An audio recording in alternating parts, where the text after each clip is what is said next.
third Sunday on the market. A clean 3-bedroom, listed right at $420,000. And I watched a couple kill the sale in the first 6 seconds without knowing they'd done it. They stepped through the front door, paused, and I saw it happen on their faces before either of them said a word.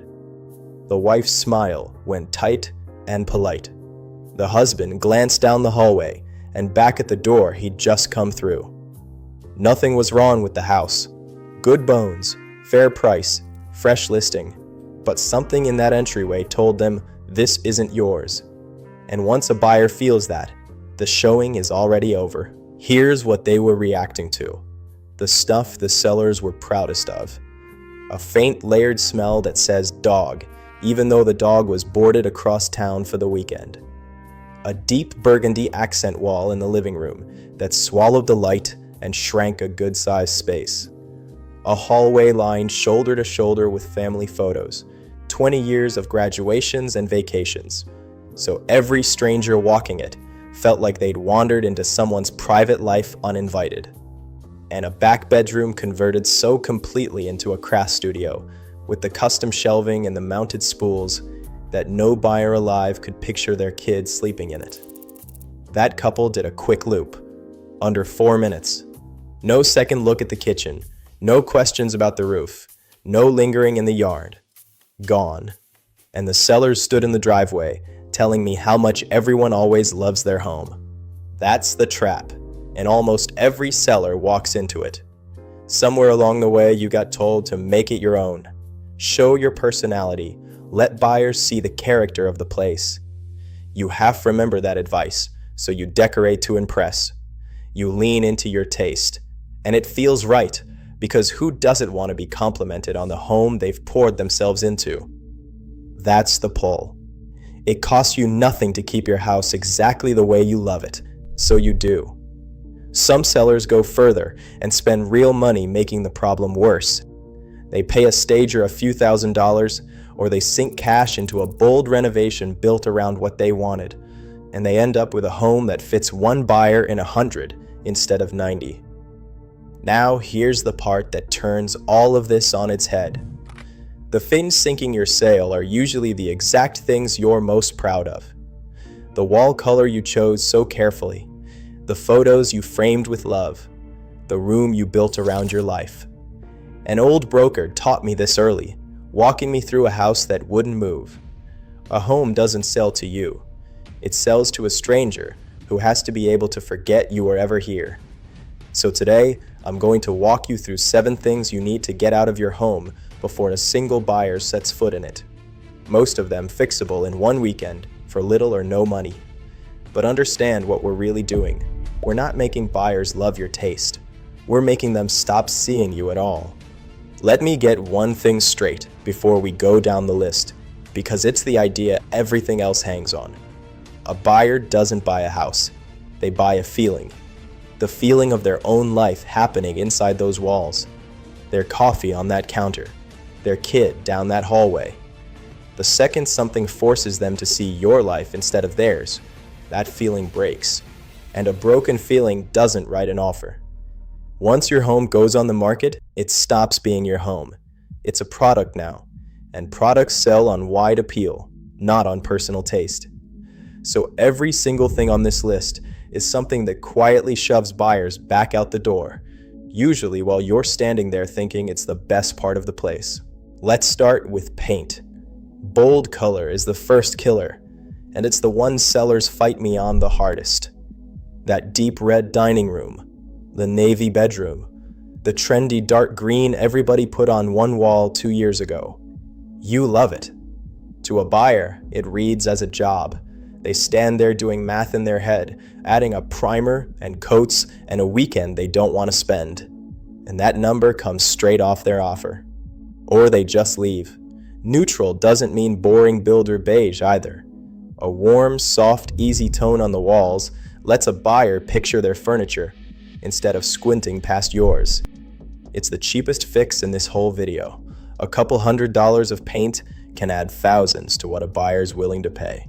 Next, the personal stuff. Family photos down the hallway, the wall of diplomas, the shelf of trophies, anything that flags your religion or your politics. I know these are the things you love most, and that's exactly why they hurt you. A stranger walking your hall stops looking at the house and starts studying you. They feel like a guest in someone else's life, not the future owner of their own. Take it all down early. Box it up. It depersonalizes the place and gets you a jump on packing, so it works twice. Now the invisible one, smell. This is the deadliest thing on the list because you cannot smell your own house. You've gone noseblind to it. Pets, smoke, last night's fish, the gym bag in the hall closet. It all soaks into a home, and you stop noticing on day 3 of living there. And here's the trap most sellers fall into. They fight it with plugins and sprays and 3 scented candles going at once. A buyer walks into a wall of artificial cherry and instantly thinks one thing: what are they covering up? Don't mask it. Kill it. Deep clean, air the place out, pull the litter box and the pet beds during showings, and get one honest friend to walk through and tell you the truth about what your home actually smells like. Fourth, the rooms you built around your own life. The garage that's now a home gym. The bedroom turned into a reptile room. The dining room you made into an office with the desk bolted to the wall. Every room that only fits your life shrinks a buyer's imagination. Worse, it costs you on paper. A buyer counts a 3-bedroom as a 2-bedroom when one of them clearly can't go back to being a bedroom without work. Put those rooms back to their obvious purpose. Let a bedroom look like a bedroom. Let them count every room you're actually selling. Fifth, clutter and too much furniture. This one's simple and people still get it wrong. Too much stuff in a room makes the room feel small. Small feels like less house, and less house means a lower number. Overstuffed closets are just as bad. A packed closet screams there isn't enough storage here, which is one of the first things buyers worry about. Pull about 1/3 of your furniture out of every room and put it in storage. Clear out half of what's in your closets. Empty space photographs bigger and shows bigger. And bigger is what people pay for. And last, the small broken things sitting in plain sight. The patched drywall you never sanded right. The door that sticks. The dripping faucet. The mismatched outlet cover. On their own, these are nothing. But a buyer doesn't see them as nothing. They see a leaky faucet and they think, if they let that go, what didn't I see behind the walls? One visible little flaw makes a buyer assume 10 hidden big ones, and they price that fear right into a lowball. Spend the weekend before you list, knocking out every cheap, visible repair you can reach. It's the best paying couple $100s you'll spend on the whole sale. Notice that every fix on that list is about taking away, not adding. You're not decorating, you're subtracting yourself. You're pulling your life out of those rooms so a stranger can walk in and set their own life down. Do that, and a house that sat for weeks starts pulling offers, often higher ones, because a buyer who can see themselves living there will always pay more than one who can't. And here's the good news. Almost none of this costs real money. It's a weekend, a few cans of paint, and the honesty to see your home the way a buyer does instead of the way you love it. If this helped you look at your place with fresh eyes, do me a favor and subscribe. I put out straight, no-nonsense real estate advice every week, the kind that actually moves a house. And tell me in the comments, what's the one thing in your home you already know you need to pull before the first showing? I read every single one.